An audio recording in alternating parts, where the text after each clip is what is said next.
are thrilled to be hosting an event for April Ossmann tonight for her poetry titled We. So thank you, April, for coming here. Before we get started, a couple housekeeping things. If you could silence or turn off your phones, that would be amazing. And in this hallway to my right is where the restrooms are. And in case of an emergency, there's an exit right behind you, and there's another one down the hallway. So those, either direction is good. So for tonight's event, April Ossmann will be asking the audience for some participation and the chance to have a dialogue. We're going to turn on this mic in the middle of the aisle if you want to be a part of that. And if you aren't able to make it to the mic, I will have one that I'll be able to walk around. So April Ossmann's book, We, takes an unapologetically spiritual stance in bridging politicized divides, exploring conscious and unconscious prejudices with lyricism, warmth, and self-implicating humor. How we shape our nation with perceptions, how to change to heal families, friendships, and country of incivility and visualization by practicing greater compassion, seeing past egos to souls. And without further ado, April Ossmann.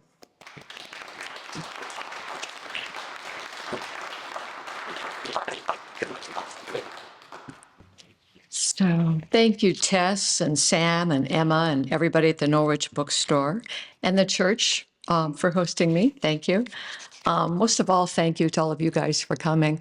Can you hear me in the back? Wave your hand if you can. Okay, great. Anyway, I feel a lot of love in this room and it's mutual. Thanks. I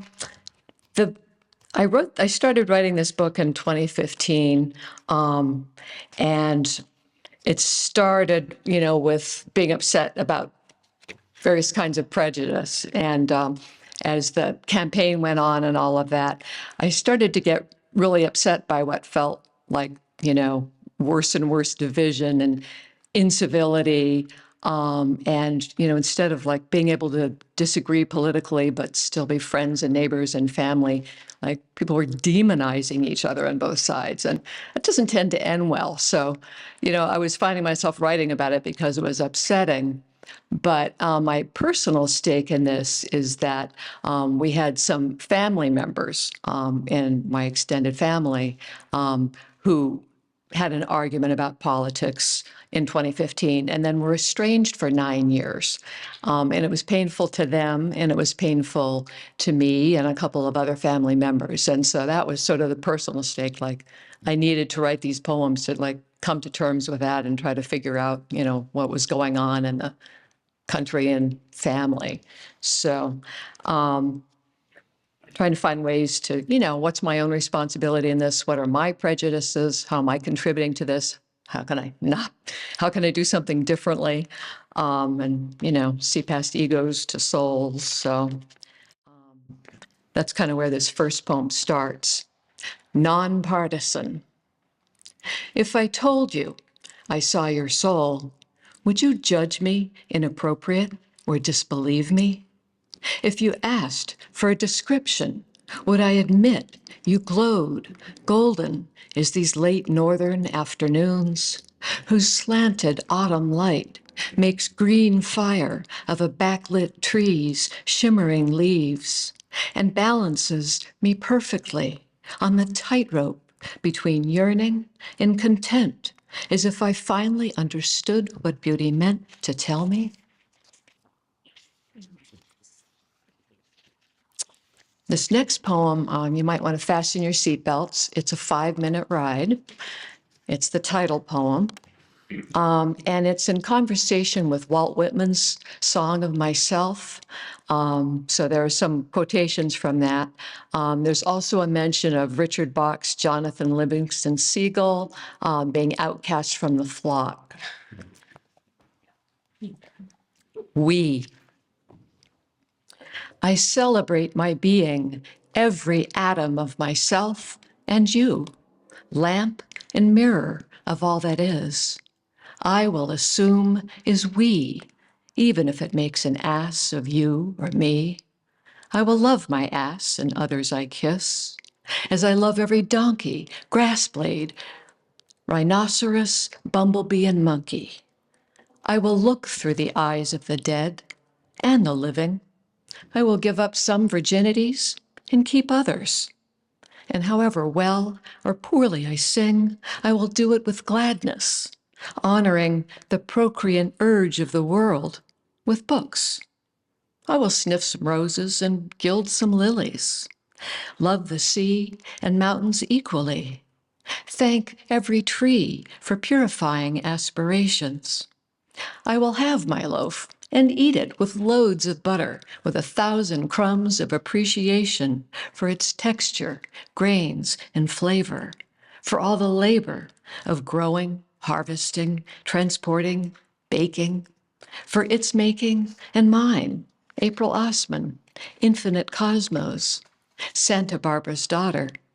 Yes, descended from a saint, as every one of the world's multitudes, ascended to the female gender, the equal of every other, grateful to my mother and father, divine as every citizen, refugee, hermit, immigrant, or outcast speeding seagull overflowing essence, a love to flood every door from its jam, singing, I am, multiple, dazzling as every woman and man, every gender we imagine or invent, every rainbowed event whose ends dip into the prismatic mystery we wait lifelong to see, wherein I will learn to play four-dimensional chess with my intellect and not neglect my body, whose loyal, uncomplaining feet, wide and long as they are strong,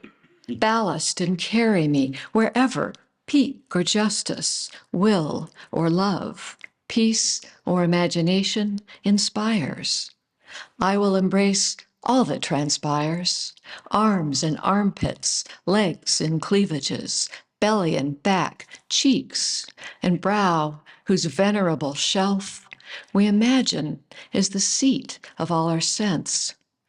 Yet I argue a kind of porous fence through which flourishes a wisdom hidden by the unconscious, providing access to every mystery we imagine behind a veil, though they reside on either side. We are larger and more divine than any have yet perceived, conceived in the wisdom of a greater love we should promulgate, whether in religion or atheism or agnosticism or indecision. In every village or city, continent or planet, amid every ethnicity, gender, sexuality, and ability. Pardon me if I've left any in the dust or ether. If I must, I'll ride to infamy on a horse of every color, embracing both humility and pride. Whoever degrades another degrades me, and whatever is done or said returns at last to me, sewn with my own thread, the weave of which I hope to see beautiful as tapestry, clearly as Penelope, Arachne, and the three fates, generously as allowed by my eyes and soul overflowing, green as eternity lit by undying fire no supernova could hope to outshine. I could go on for an eon, but let us say divine until we believe it, until we live it, within and beyond the body, creating the atoms of every moment in the space-time continuum, shivering the timbers of history and herstory, adding our light to the cosmos as if we owned it.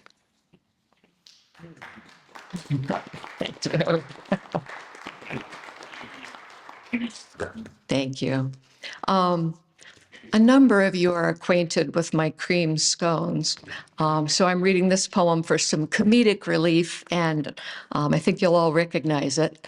And it's wondering about something that maybe a lot of us are wondering about now, and kind of having some fun at my own expense.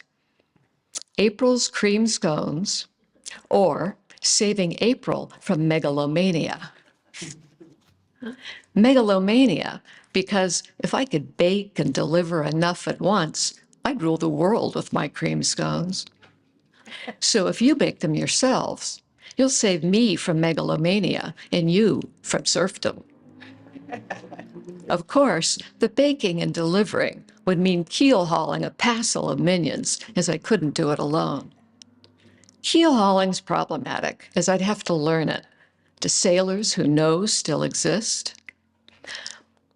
I bet they'd be willing to teach me after eating a scone.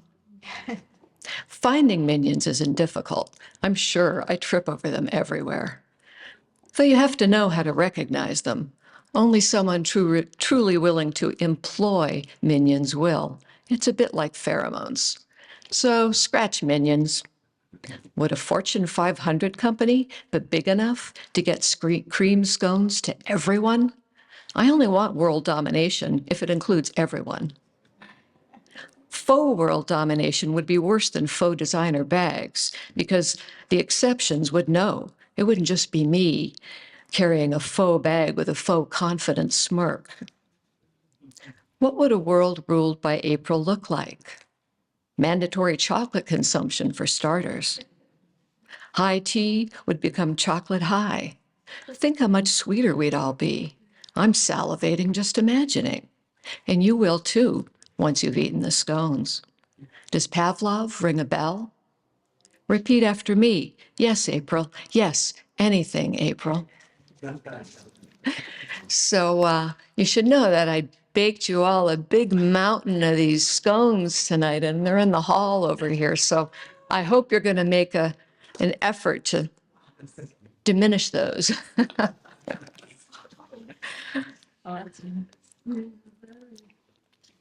So this next poem I was watching the news and they had a news clip of a Trump rally. And I was watching the crowd behind him. And there was this one man who was behaving differently from everyone else in the crowd.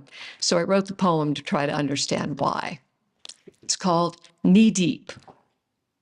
Among the raucous ralliers sat a man more still than rest, a heron waiting knee-deep in lake among marauding gulls, as the Narcissus, who would be king, made love to his own polemic, the people reflected like whitewater. The placid man did not react on cue, not cheering with his fellows, not laughing, not waving a sign, perhaps listening intently to the speaker, but more likely to some inner piper inviting wandering, not shouting agreement or invective as they all were exhorted, not praising his invisible clothes as the would-be emperor spoke of all they should fear and loathe. The man's face wore an expression of hope that shone like a lone flashlight in a mansion the lack of power made dark.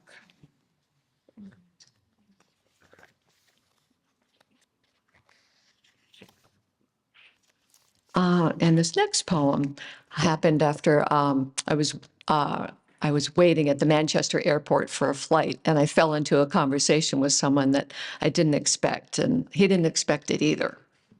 It's called Dear Attila. Hello, fellow snowbird, with your second home in Florida, in the city next to my in-laws to be. Thank you for the pre-flight commiseration over northern winters, the mutual appreciation of a southern break, for shared love of certain books and movies. Thank you for favoring me with your dimples and good cheer, for your reluctance to hurt with political dueling, what you assume must be my liberal feelings as a Vermonter. Thank you for dipping your toes in anyway, for laving them in perfectly civil debate scaling walls, for the concession that both sides have been known to lie, for your self-deprecating humor in referring to yourself as being to the right of Attila the Hun, but disarming in attempting to conquer with charm instead of your namesake's force, for being so courteous as to renew my faith in the humanity of those with whom I disagree politically. Thank you. Yeah, he was actually on the second flight I was on, and he was already sitting as I came down the aisle, and I said, "Hey, Attila!" He waved. So I'm going to pause here and ask you guys to share some stories. First, I'm going to share a couple to sort of give you an idea, but part of the inspiration for my wanting to do this reaching across came from a musician, and I don't know how many of you may have heard of Daryl Davis, but he's a pretty well-known blues and R&B musician. He's a black man, and he was doing a gig at a bar, and he fell in conversation with this white guy, who it turns out was a member of the Ku Klux Klan. Anyway, he made friends with this guy, and after they'd been friends for a while, the Klan member said, I can't do this anymore. And he gave up his membership, and he gave the musician, Daryl Davis, his robes. And this sort of set Daryl Davis on a journey where he ended up convincing, I think, something like 200 Klan members. He made friends with them, and they gave up their robes. NPR did a story on it, and I think a bunch of other places did too. You can find the story if you're interested. But I thought, wow, if he can do that, I can do this. Because this probably isn't nearly as hard. So I want to start by sharing an example of the kind of story I'm inviting. So I'm wanting, positive stories of reaching across the divide, having a good conversation, however short, with someone you think that you probably disagree with politically. I think we really need to be doing this right now. We can't solve any of the countries of the world's problems as long as we can't even be civil to each other. We can't even talk or compromise. So I think this is really important. So it's something that I try to practice in my daily life. If I'm doing errands, I'm at the bank or the auto mechanic. It might be something that happened to you at a sports bar watching football, or maybe you're watching your kids or grandkids playing soccer. But I think there are a lot of places we're probably having conversations with people that we don't agree with politically that are good conversations where we've got something in common and we can maybe agree to see each other's humanity. So I was in the Home Goods over in West Lebanon a couple of years ago, and I was standing silently in line waiting to pay for my purchase. And all of a sudden, the man next to me tries to pick a political fight with me. So I happened to notice what he was holding, and I said, by any chance, is that a gift for your granddaughter? And he said, yeah. And I said, oh, how old's your granddaughter? And he told me, and I told him how old my granddaughter was. And we had this perfectly civil discussion about how much we loved our granddaughters. And we never had a political fight. So anyone like to volunteer a story? And this might be either someone reaching to you across the aisle or you reaching out to them. It can go either way.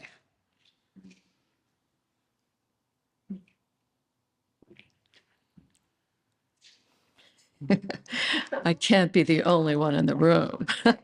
Yeah. Most people tend not to bring up politics. Yeah, well, They need other people. you mean so you don't know which side they're on? Well, it's funny you say that because this guy at the home goods store, we hadn't talked politics at all. I'm just standing there. So I'm assuming that he must have guessed based on, I don't know, how I was dressed, maybe what my politics were. So, I don't know how much of that got me thinking, like, how much are we doing that? Like, did the different sides dress differently? Yeah. I've got one. Yeah. I'm going to use the microphone. Yeah, it's probably better than people can hear you in the back. So I think for me, what often happens is that I assume that somebody is over there, and then I get talking to them, and I realize either that I had mischaracterized this person, who maybe like didn't know, like today I walk my dog avidly all the time, every day, years and years and years. I walk the dog, and we have a mix of people who live on my road, and one of the prominent families is known to be more in one camp, and so I was talking to a guy who I talk to almost every day, but never about politics, and but I got into it today, because as you know, I do. And, but to come to find out, he was really kind of like, just didn't know. So we had a really interesting conversation, and I could tell he was just sort of in the middle. I always thought he was somewhere else. And then and then it's hilarious. Some of the people, relatives, cousins, and, not neighbors, more like people that I know from town, who I assumed were, come to find out, we actually agree on certain things. Like, I remember discussing at a party, this was one of those situations where I was at a party and they were talking about how, all lives matter. It was one of those conversations. So I stopped and I explained, because I had had 2 drinks, how that wasn't true. And, somebody who was not the person who I expected said, thank you for explaining that. I never thought of it that way. And I just always loved this gal, so it's sort of, I guess what I'm trying to say is that the connection, that there's a lot of misperceptions, on both sides, on all sides. And like, I think they are and they aren't, or I think they aren't and they are, or they are, but we still connect, that there's a lot of points of connection. And quite generally speaking, those connections are because I love you because you're my neighbor and I see you all the time, or I love you because you're my cousin and I'll always love you no matter what. I don't care what you say or who you are. Or I love you because I've just loved you from the first day I laid eyes on you, just because, I don't know, you're nice, And then something happens in that alchemy where we leave the conversation having learned something. And then what's really funny? The person at that party who I actually had a real argument with, and I don't do that, but in this particular situation I did, come to find out my sister just told me she's in a whole different place now anyway, which is good because there are events that are happening right next to her place of business at the moment. So, it's, yeah. So things that appear to be impregnable aren't. Yeah. I thank you. It was great. Yeah, I'm hoping that all of us aren't impregnable, right? The family situation I referred to, we actually had a meeting about a year ago in the summer. We have some elderly family members who need our care, and so we're all getting along now. And I have to say, it's been really wonderful, to be with these family members again. And even though we disagree politically, and not on everything, but on some things, they were never anything but generous and kind to me. They're good people. Hopefully, I'm a good person. And it's just been really healing and wonderful to be back again as a family and be working toward a common goal, taking care of people we love.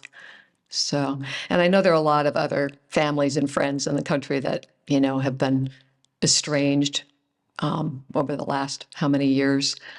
So, I'm trying to do my bit here to help with some of that mending. And I'm hoping that others will be inspired to go out and have some of those conversations, like, 5 minutes in line at the bank or something. You don't know. But any other stories you want to volunteer? No. Yeah. I had the experience recently where I went to a political gathering that was, sure. I went to a political gathering that was full of young people, quite radical, some militant. And so it was a positive experience, and yet what came to mind to speak about was what it was like for my family to be more liberal, I think more open-minded, all the things that I think are noble, and to be in a political spectrum for a while where I was an older middle-class white guy that, sort of looked like a banker or something. I don't know, I just sort of, it was just interesting to be perceived as something different than I am. And I think that is what we all, I mean, that can happen in lots of different ways. And I stereotype and profile myself. Maybe that's the message. Thank you. Thank you. Anyone else got a story? I have a little one. I mean, I think I'm much too angry to do what you're suggesting. I feel that I have a lot of anger about anyone who voted that way, and I don't understand why anyone could do that, and to find ourselves in the situation we're in. It feels unforgivable. So I'm not there. I did have an experience. I was walking with my granddaughter in a snowy city of Portland, Maine, and she's limping. She wears braces, a little girl. And I was limping, my knees were hurting, and we were looking for a restaurant, and everything was closed. And this woman came out of her store, which was closed, and she said, "Would you like to come in and get warm? I know what it's like." And at that moment, I felt like it didn't matter any political differences we might have had. I don't know what, we didn't talk politics, but it wouldn't have mattered. It was the humanity that she demonstrated to us that made me feel so real. And for that matter, whenever I'm with my grandchildren, that the kind of spark of life that they bring out have nothing to do with what's going on in the world. So I don't know if I'm really able to do what you're offering for us to do. Maybe, but I need more advice. Thank you. Anyone else? Hello, thank you so much. I really appreciate this. My this right now. I'm feeling exhausted personally, especially at the end of work long week, and I work in the state house and I'm talking politics in late into the night constantly. Which is I think dangerous because I think when we're fatigued and when we're really deep in and close looking, like line by line and like piece of legislation, we are like you lose that ability to take a step back and like, okay, what's important, like, which is obviously our common humanity, but when you have such mission or specific mission, sometimes that, you really need to be conscientious and take a step back. So I really appreciate this. Like, it's not the healing that I think this book is getting to. It's not going to happen naturally. It's not going to just like naturally dissipate and we're all happy again. I do think it will require active work and strategic discussion, just exactly like you're facilitating here. I've been struggling to find these are good news these days, but today I submitted a resolution for one of our community members who was detained. And I was able to get 95 signatures from different members of the House, and really, and I wanted to make sure it was bipartisan, tripartisan, all of the things.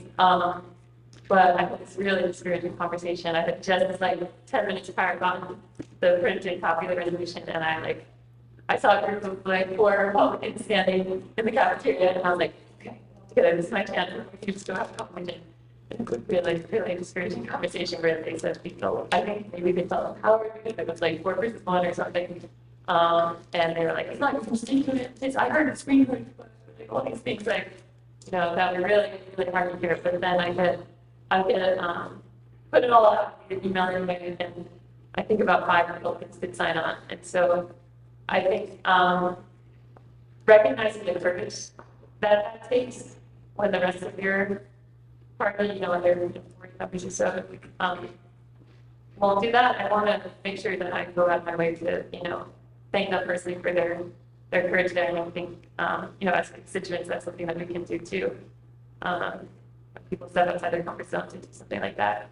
And one last thing I'll share too is that my first term I was going to be on agriculture and food resiliency, which was pretty cool and a great first spot to land because the bipartisanship on that committee was awesome. It was like a really, really refreshing experience and not one that I necessarily expected. And I got moved over to human services this term, and I'm finding like now that we're dealing with people more often, it's been a lot more difficult, but I met the new members of the ag committee, and I walked in there and I made some kind of joke about farm slaughter. I didn't even know how you could make a joke about that.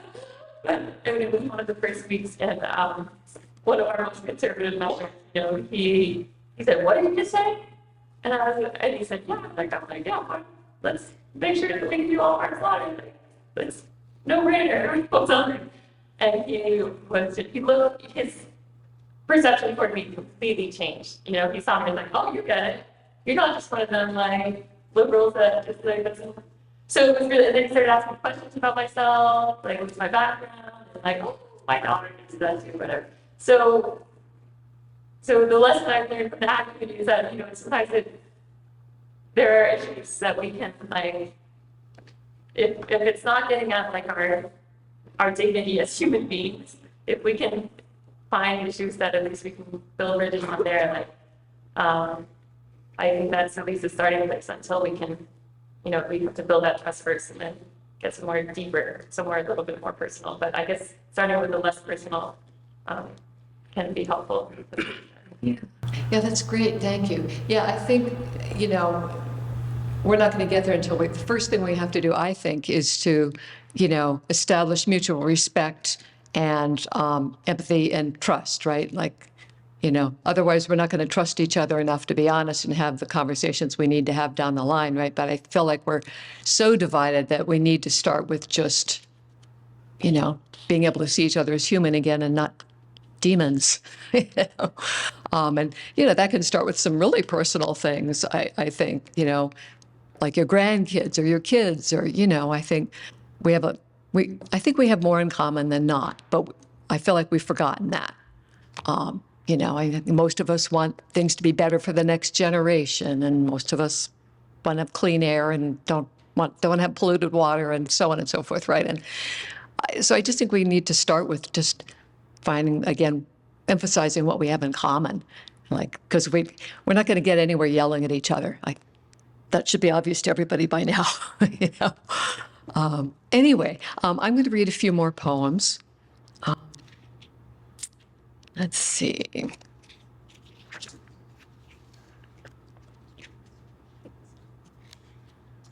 So this next poem is a shape poem. Oops, sorry. It's called Snowflakes.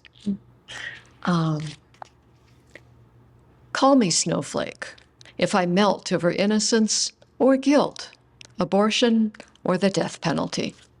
If I weep over a sad or happy movie or anything in this endless blizzard of division. If I love anyone in the reality I choose to believe, as snow piles and drifts no one right or left can see above. Call me snowflake if I appreciate another's beauty or offer sympathy to anyone in or outside my tribe, or truly listen for one prismatic minute to one human trying to climb the frozen snowbank of my opinions.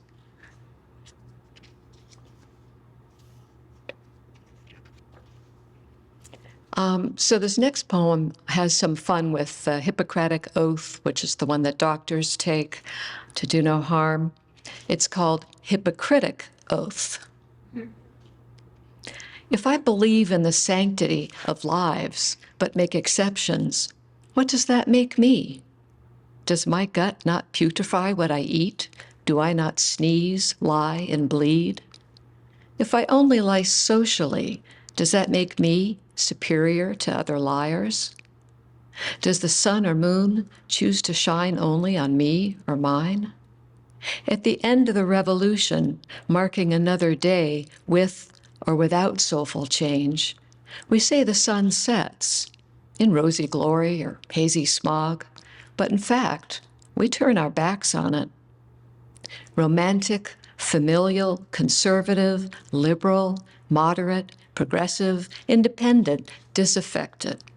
Is it feasible to do no harm, or should we qualify whenever possible? If I unknowingly crush or chop a bug while mowing, or unconsciously judge a soul based on color, politics, gender, etc., do I not harm equally as intent? Do I not reek of hypocrisy, miasmic as dung, as much as any fellows I've deemed insincere or misled? Since we can't bring back any dead or win forgiveness from any id, shall we let our compass be compassion in this dim-lit grove of groping branches and exposed roots in this wilderness of self-righteousness?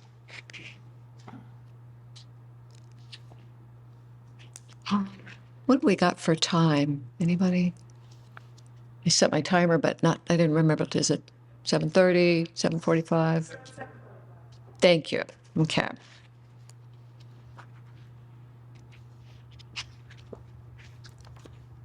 So this next poem, I was reading the preamble to the Constitution, and I thought, this kind of needs some editing.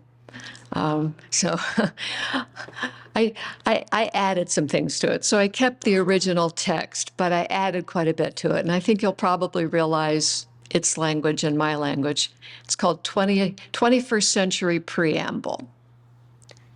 We, the people of the United States, in order to form a more perfect union than chocolate and coffee or hot dogs and baseball, of liberty and justice for all, for donkeys, elephants, and cats who walk by themselves, but depend equally on common love and compassion. We establish equality to ensure domestic tranquility, even for the braying, trumpeting, yowling, fat cats, politicians, pundits, masses, and middle class, with whom still others may disagree. We do provide for the common defense, which is not synonymous with offense or preemption, to promote the common welfare of every human being and secure the blessings of health, education, and wealth without prejudice to all, to ensure posterity measured by the golden rule, polished to its highest gloss. We do ordain and establish in common sense, honoring our common divinity in the United States of America and globally, a model and beacon of hope, beckoning to the oppressed everywhere. We enshrine this Constitution, this covenant of cooperation, in civility, independence, and interdependence, the preservation of which will make America great again.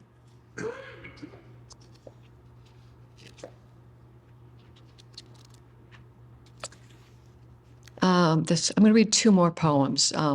This first one has stanzas with repeating lines. So the last line of each stanza is the first line of the next stanza, and the first line of the poem is the last line of the poem. It's called Dark Sweet for My Country. Dark as an overcast night, licorice, ink, ravens, outer space. Let me see the beauty in crows mowing silence like 100 rusty tractors or a crowd calling for murder. And the peace in sleeping in my closed eyes night. The safety in waking in darkness none may penetrate. In darkness none may penetrate lies dark money, without which less corrupt politicians might win, less partisan judges be anointed, less partial justice apportioned, and privilege be less limited. None have yet proved it can't be infinite as space-time, or imagination, or grace. So give it like sun gives light to everyone. Like sun gives light to everyone, dark matter gives gravity to galaxies that would otherwise fly apart from centers no longer holding. Say 85% of matter is dark, named for not interacting with light, for being invisible, which is not the same except in dark skin color in America. America, where we can do more than hope for the energy to change. For the energy to change, look to dark, 68% of everything. Its endless potential permeates space, accelerates universal expansion, peels galaxy from each other like dividing cells, begetting new galaxies, as rogue planets and ejected stars roam the empty outer spaces in the dark energy of infinite possibility. In the dark energy of infinite possibility, let freedom ring in the World Wide Web, in the deep and dark webs, allowing us to be anonymous if we wish, independent but connected, not indexed by search engines or police states, free to navigate information, communication, to solve trials and tribulation, as dark humor makes light of dark matters. As dark humor makes light of dark matters, lave me with a soft summer night, warm air alive with the symphony of invisible insects we never knew kept humans from going extinct. Bathe me in the scent of peonies and roses, of fungus and bark, of earth and grasses I can only guess at. In the silken dusk I don like lingerie, as I lay me down to sleep, dark as an overcast night. Thank you.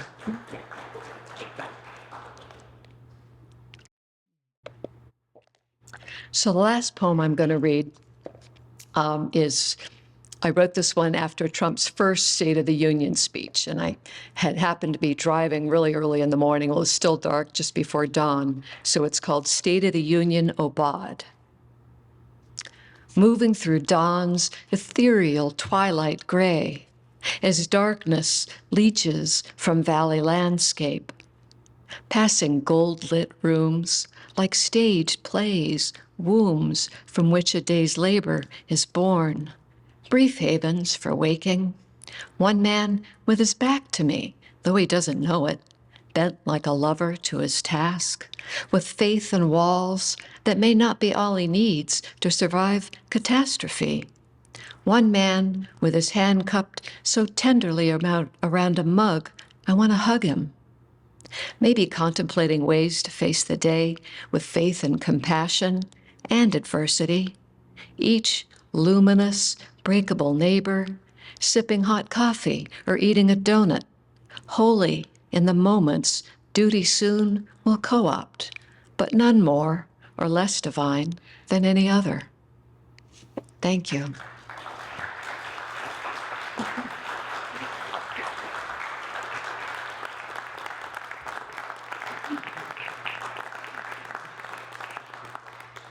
And I want to remind you, there's a big pile of scones out there, and I hope you're going to do your best. I got some little plastic baggies if anyone wants to take some home. Thanks.